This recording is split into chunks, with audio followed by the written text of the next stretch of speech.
obrigado. Obviamente, bom dia novamente. Antes de mais, a Natália, com quem tive o prazer e também a honra de poder partilhar um pouco a coordenação, a organização, um pouco deste dia, na continuação, na verdade, que espero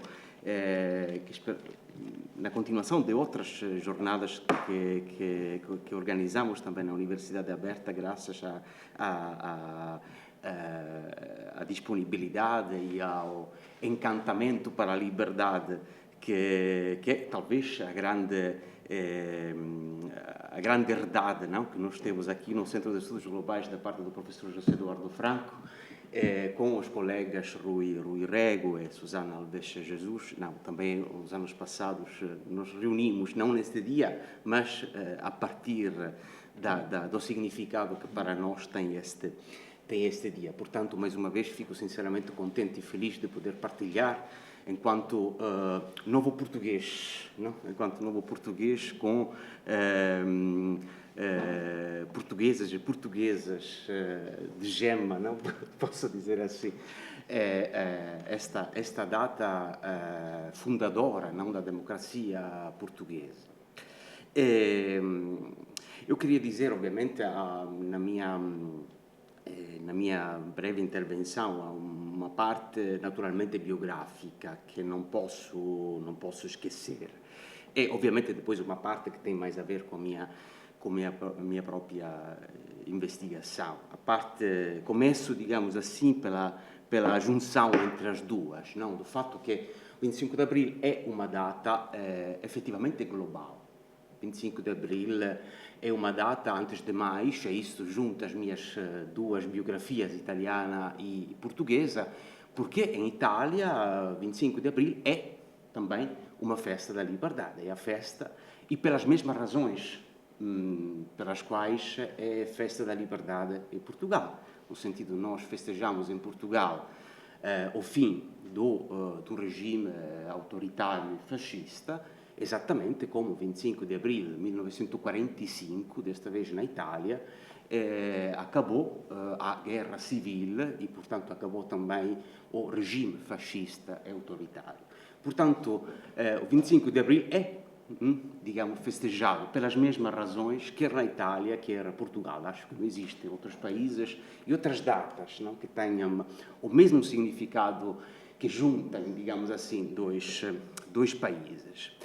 E, portanto, posso dizer, por um lado, dizer que também por esta razão e pela pelo carinho, pelo apego que eu tenho frente do significado da própria liberdade deste dia, Portugal provavelmente era verdadeiramente o único país do qual eu podia tornar cidadão, esattamente a partir do significado desta data. Ao mesmo tempo, 25 de abril de 1974, e quero também dizer, foi um puro acaso que essas duas datas se juntaram nesse significado, no sentido que, pelo próprio testemunho que deu Otelo Saraiva de Carvalho, que nós sabemos ter sido o coordenador, não, do próprio comando da Pontinha e das operações também no próprio dia, nós sabemos que devia ser um outro dia, antes do dia 23, provavelmente, e simplesmente foi atrasando-se a data das operações por razões puramente logísticas estratégicas. E é engraçado também ver como às vezes os acasos da história não acabam por tornar simbólicas, não, datas e junções de datas que de outra forma não seriam, e tem, digamos, isso evidentemente depois um impacto sobre as biografias, sobre histórias pessoais, neste caso a minha própria, que ovviamente da qual ninguém é responsável em si, mas que depois acaba por se tornar assim tão fortes, tão simbolicamente fortes. Stava a dizer, 25 de abril, data global, que vale a pena festejar num centro de estudo global, mas pensamos também quanto importante foi 25 de abril, isso sim, só português, para toda uma geração de jovens europeus de 20 e 30 anos. Eu tenho vários testemunhos, por exemplo, de pessoas que precisamente da Itália, da Alemanha, da França, vieram a Lisboa, em Portugal, para tentar perceber o que era essa revolução tão estranha, feita de forma pacífica, entre aspas, embora o professor Alves claramente disse que houve algum sangue, não, e foi um sangue, digamos, por causa também da própria resistência da PIDE, dos homens do regime. Pouco, mas houve. Mas, ao mesmo tempo, foi uma revolução em si pacífica.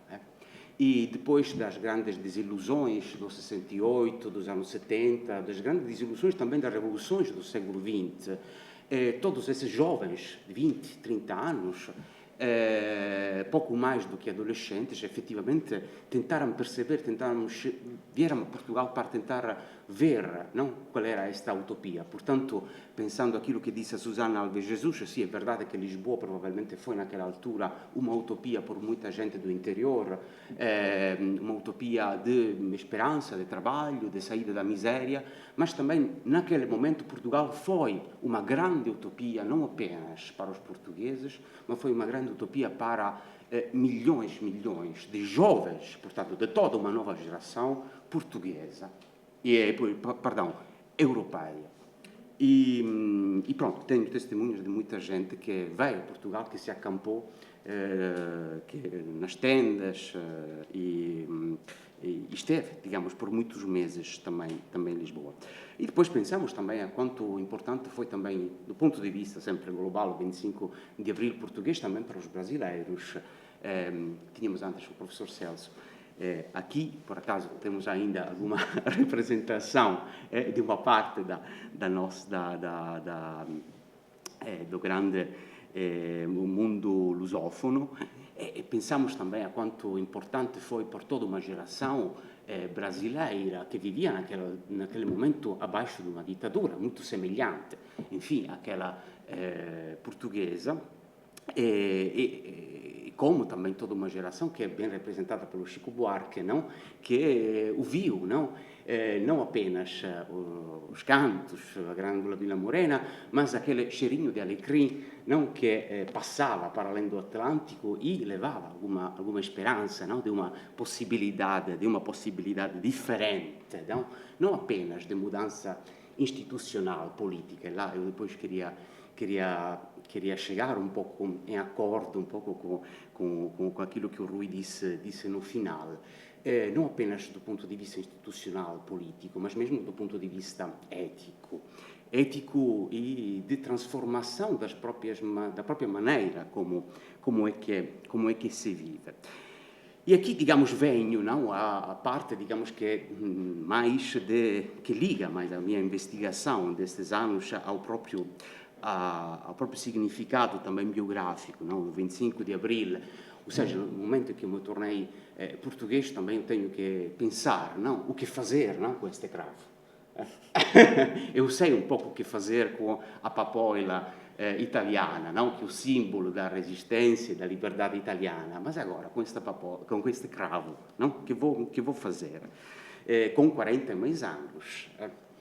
E então a questão um pouco é uma questão que me vem ovviamente do fatto de como, do ponto di vista memorial e a libertação do fascismo italiano foi vivida, ovviamente, 80 anos atrás, não?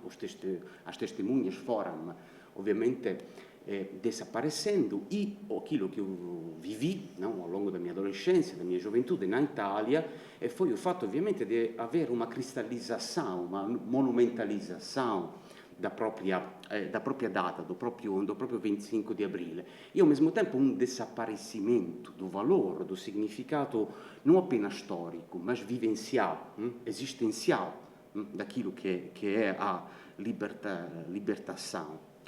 E por isso, quer dizer, chegando, não, a Portugal, nós ainda temos muitos testemunhas dos próprios eventos, embora exatamente nos últimos anos vários testemunhas tenham desaparecido. Penso, mais uma vez, ao Telo Saraiva de Carvalho, mas penso também a um grande intelectual português, como foi o Coronel Matos Gomes, não? O autor de Geração D, que aconselho vivamente de de ler, mas penso também a civis como a Celeste Caeiro, não? A Celeste dos Cravos, não? A mulher que deu, pelo menos que conta, de ter dado o primeiro cravo, não? E, portanto, ter tornado aquilo que podia ser simplesmente um golpe militar, na verdade, uma festa civil pelas ruas de Lisboa.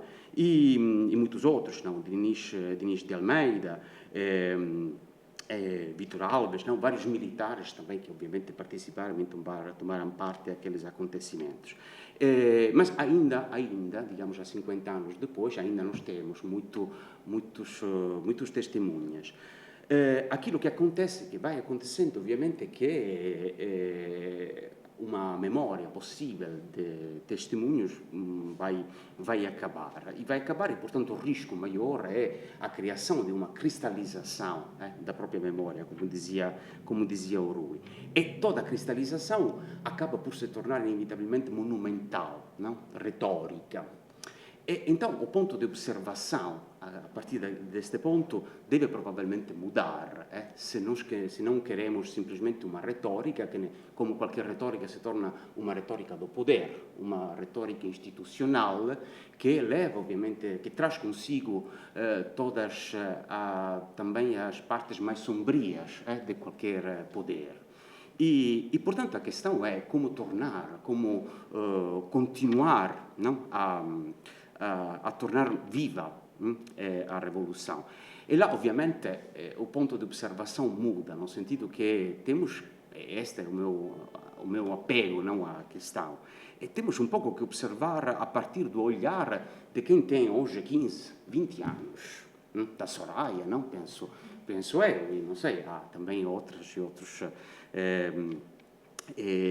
cidadãos que nos ouvem hoje.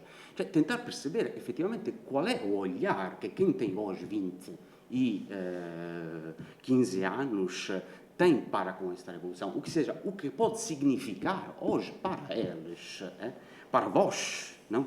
Esta revolução, sem projetar, mas dar voz, exatamente a vós, tentar perceber o que para vós significa.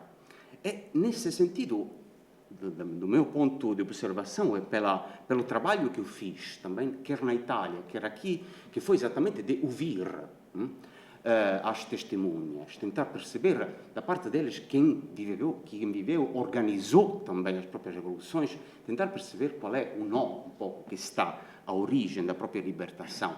É um nó que me parece ser partilhado, tem um aspetto in comune, ou seja, a coragem, não? A coragem desta gente que, não digo de um dia da noite para o dia, mas com uma grande preparação, que também era uma grande preparação social, com muita dor. Naquele caso, não podemos esquecer as guerras coloniais feitas por um regime que acabou por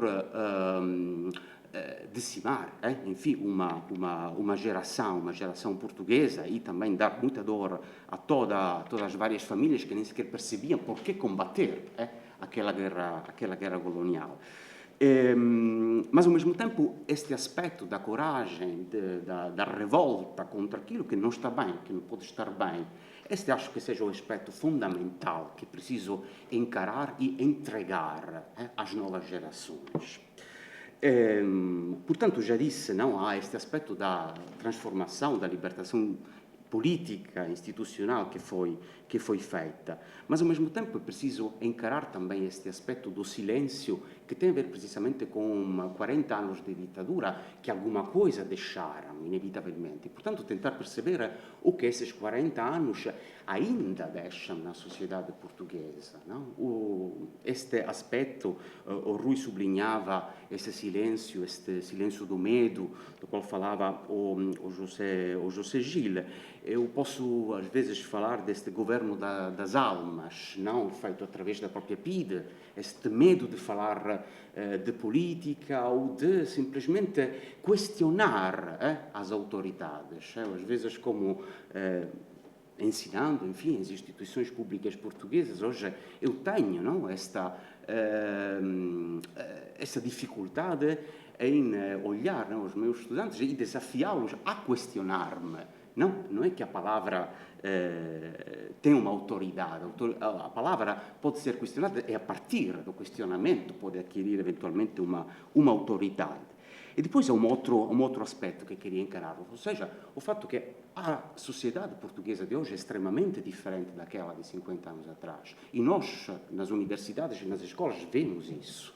E nas escolas, temos professores de escolas também aqui, podemos ver como há dezenas e dezenas de filhos, não, de nacionalidades diferentes que se estão a tornar portugueses, que estão a aprender a língua portuguesa e se estão a tornar portugueses. É uma outra história. Como entregar a filhos de italianos, franceses, americanos, indianos, ou filhos de todos os países lusófonos que vêm hoje aqui a estudar e a se tornar parte da sociedade portuguesa. Como tornar, não, a 25 de Abril vivo também por todos esses novos e futuros cidadãos portugueses, coetâneos, não, precisamente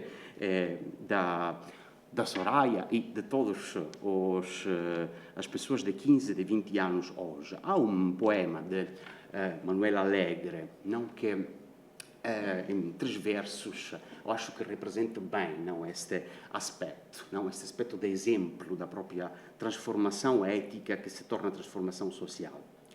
Mesmo na noite mais triste, há sempre alguém que resiste, alguém que diz não. Eu acho que precisamente estes nãos que se podem começar a dizer, alguns já foram ditos e podem continuar a serem ditos, mas acho que é precisamente estes nãos que estão à base daquela noção de revolução como conversão das almas e das sociedades, não, da qual falava Manuel Antunes, precisamente num dos textos que José Eduardo Franco citava na origem. Esses nãos que se tornam efetivamente os primeiros momentos, a partir dos quais é possível dizer que algo não está bem e algo pode ser diferente. Porque, como foi dito 50 anos atrás, algo pode sempre ser diferente. Há sempre possibilidades inexploradas, há sempre possibilidades de mundo que a nossa humanidade pode inventar e pode entregar-nos. Este compromisso com estas possibilidades de futuro, acho que nos devemos entregar e a partir das quais temos que, antes de mais, a partir de agora, continuando a ouvir, obviamente, as testemunhas de 50 anos atrás, mas começando a ouvir, sobretudo, as pessoas que têm 15 e 20 anos.